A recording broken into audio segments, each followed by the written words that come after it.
Hey there, Sharon Horne-Ellstrom here. Welcome to day 184 of our Be a Better You annual challenge. Today we're going to talk about something that I think is a huge impactor in each and every one of our lives. I didn't always believe this. I always thought, just like everybody else, what we think and what's real to us is reality, and our beliefs are just our beliefs.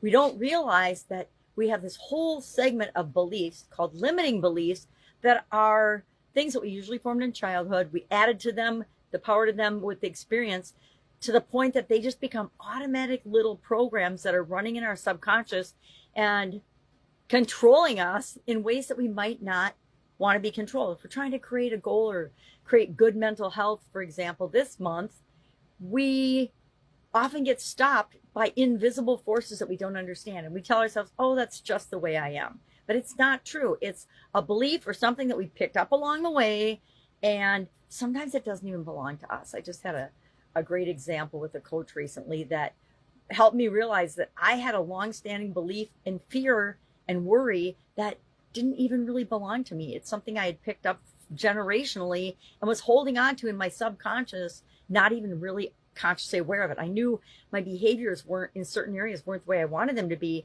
but I didn't realize what the root cause of it was. So we cleared that, which is what I'm going to do, is share with you a 5-step process to deal with these limiting beliefs as soon as you realize that you have one. If you ever think, I'm not good enough, if you've ever used negative self-talk, if you ever put yourself down or call yourself names or label yourself in negative ways, all of those are clear signs that you've got a limiting belief subprogram running in your subconscious, and we want to get rid of that. So what's the first step? Ask yourself a couple of questions. Awareness is always the first step of anything, right?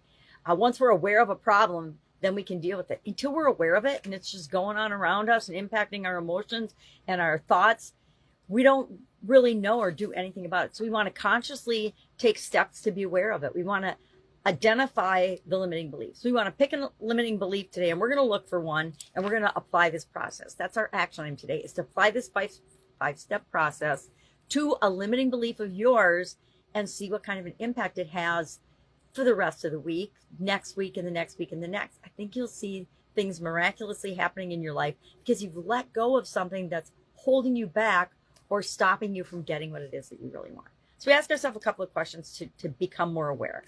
Where in life do I feel stuck, blocked, frustrated, any negative emotion? What things trigger me? We all have some kind of sensory thing that will trigger us into an automatic negative response. We're going to talk about ants this month, but I can't remember when, but one of these days. And I read an incredibly good book on that, but we're going to go deep into automatic negative thoughts and how we respond to them. Then we could ask ourselves, what thoughts do I have when I'm trying to take action or hesitate or fail?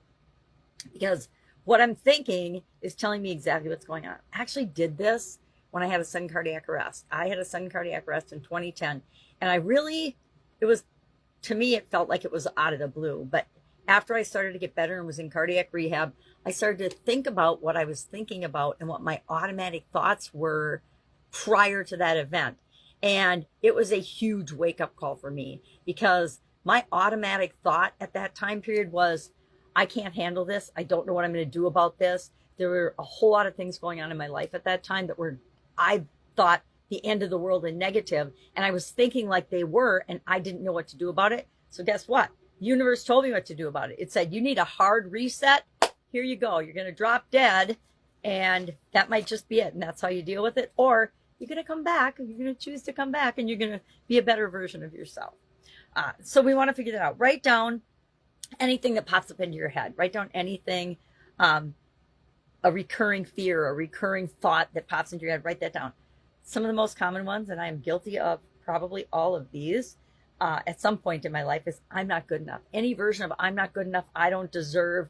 Those are huge limiting beliefs and a big fat lie we tell ourselves so that we don't feel disappointed if we try something and it doesn't work. I don't deserve success. Guess what? It's like, I don't deserve to be happy. I don't deserve love. All of those are big fat lies. All of us deserve to create the life that we want. Every single one of us, no matter who you are, no matter what you've done in the past, starting today, right now, we all, as human beings, inherently deserve that. And then I'll never change. Guess what? If you say I'll never change, you won't ever change because you won't even bother to make an attempt to change. Step 2 is to question the belief. So we identify a belief. Let's say we pick, I'm not good enough. If I believe that I'm not good enough, I want to challenge the validity of that. Is this belief absolutely positively true in all instances, and I'm not good enough for anything good that ever happens to me or on the planet? Well, that's outrageous, right? That's a ridiculous thought or belief. So right off the bat, we know, well, that's silly. And then we ask ourselves, well, where did I learn it? Where did I learn that I'm not good enough? Maybe you have a parent that didn't feel like they were good enough, or that they didn't deserve to have the life that they wanted. And then what evidence is there against this? When have I ever in my life felt like I was good enough, or I got something positive that I deserved? Step 3, we're going to reframe the belief. We are going to flip the script on the belief that we've been telling ourselves. So for example, if I say I'm not good enough, we'll say something like, I deserve whatever it is that I think I'm not good enough to have. Or I am good enough. I'm a continually improving human being. And yeah, we human beings, we are not perfect, but I don't have to be perfect. I just have to be me. And that's good enough for the universe. And that means it's good enough for me. You could replace I can't do this with I'm learning how to do this. I'm learning how. I'm figuring it out. I'm going to figure out. I'm figuring it out. I figured it out, right? Replace I always fail with I'm improving each time. Each attempt I make gets me closer to what it is that I want to achieve. A lot of people will tell this themselves with their goals or objectives. They'll set a big goal and then they won't keep working toward it. They'll have one little setback and they'll say, I don't deserve it. I can't do this. I always fail. Woe is me. Here I am again with another list for my 10,000 failures in the past. Step 4. So we want to reframe it into something positive, into the belief that we want. Step 4, and I'll share some examples of this, some people's examples. Take empowered action. Start small, but do something immediately. As soon as you decide on your new belief, do something to reinforce that belief. And take action to support that. So, for example, if you want to do something that proves that the new belief is true. So maybe you don't think you're good enough to speak up at meetings. So the first thing you do is you speak up at least once at the next meeting that you're a part of. Set boundaries. One of the biggest things we forget to do as human beings is encircle ourselves with a boundary of what isn't acceptable for us, what we will or will not do. We do that based on our core values, which we're going to talk about later this month for a change, instead of right up front in the beginning. And see if we identify thoughts, beliefs, and limiting beliefs more clearly if we aren't looking at our core values first. Apply for an opportunity. Make that phone call. Pick up the phone. Do something to reinforce and take action toward the new belief. Hey, I'm awesome on the telephone. So you get the phone, you pick up the phone, and you have a positive conversation. And you can phone a friend and have a good conversation, and that will start to build your memory bank of positive associations with the phone instead of negative. Step 5, reinforce a new belief. What are some ways you can reinforce a new belief? I use affirmations. If I have a new belief and I find a limiting belief, when I go for a walk, I'll recite my affirmations in my head, sometimes out loud if there's nobody around. And then, because it's nobody's business, right? But my own, what I am doing for personal development and growth. I will surround myself with supportive, positive people. I will celebrate small wins. I will congratulate myself and find little ways that feel good to me to celebrate when I'm reinforcing this new belief.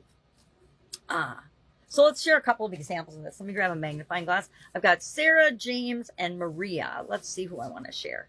We'll do Sarah. I'm not good enough. Her limiting belief, she constantly felt unworthy of a promotion. Identification, she realized this belief came from her childhood where she was compared to her high-achieving siblings. I can relate to a little of that. Maybe that's part of where mine came from. I don't know. I'll look at it today. I've looked at I'm not good enough a lot, and it still will rear its ugly head. Reframe, she replaced it with I'm not good enough with I bring unique strengths to my team, because she wants a promotion, right? Action, she started documenting her wins and volunteering to lead a project. Within 6 months, she was promoted and felt more confident in her leadership. One of the best things you can do if you feel not good enough, if you catch yourself comparing yourself to others, no, right?